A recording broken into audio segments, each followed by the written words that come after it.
नमस्कार मंडळी, तुमचं सुप्रियाज किचन मध्ये स्वागत आहे।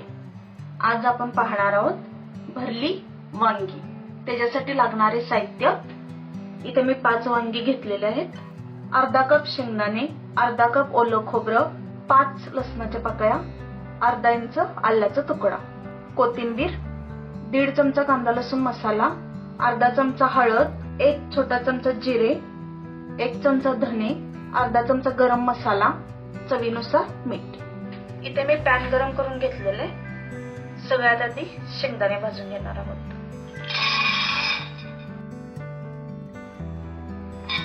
शेंगदाणे छान भाजून झालेले, आता हे मिक्सरच्या भांड्यात काढून घेते। इथे मी शेंगदाणे गार करून घेतलेले आहेत। याच्यामध्ये खोबरं घालूया,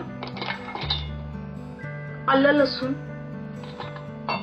जिरे, हळद, कांदा लसूण मसाला, धना पावडर, गरम मसाला, चवीनुसार मीठ आणि कोथिंबीर। आता हे आपण बारीक करून घेणार आहोत। इथे मी न पाणी घालता मसाला बारीक करून घेतलेला आहे। आता आपण वांगी चिरून घेणार आहोत।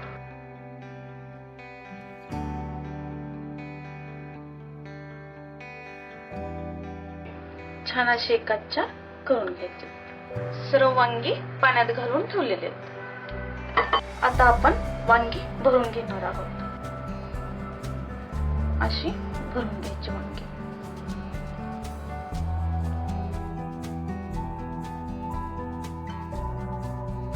वांगी सर्व भरून झालेले।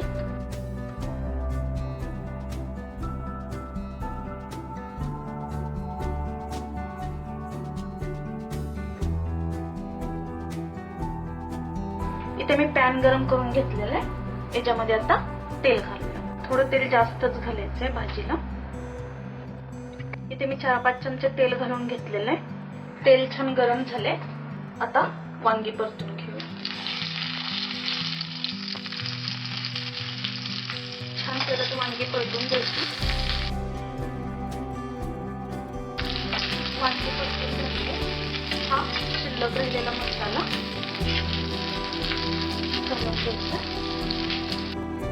आणि मिक्सरच्या भांड्यातून पाणी,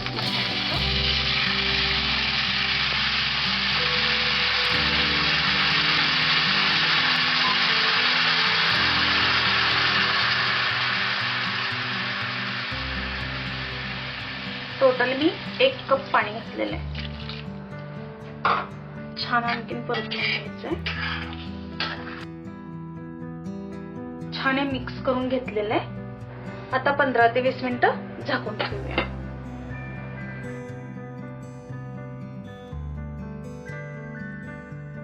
पंधरा मिनिटं झालेलं आहे।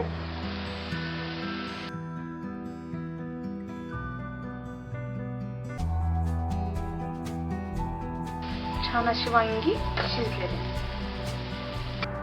जर तुम्हाला ही रेसिपी आवडली असेल तर माझ्या चॅनलला लाईक करा, शेअर करा आणि सबस्क्राईब करा। थँक्यू।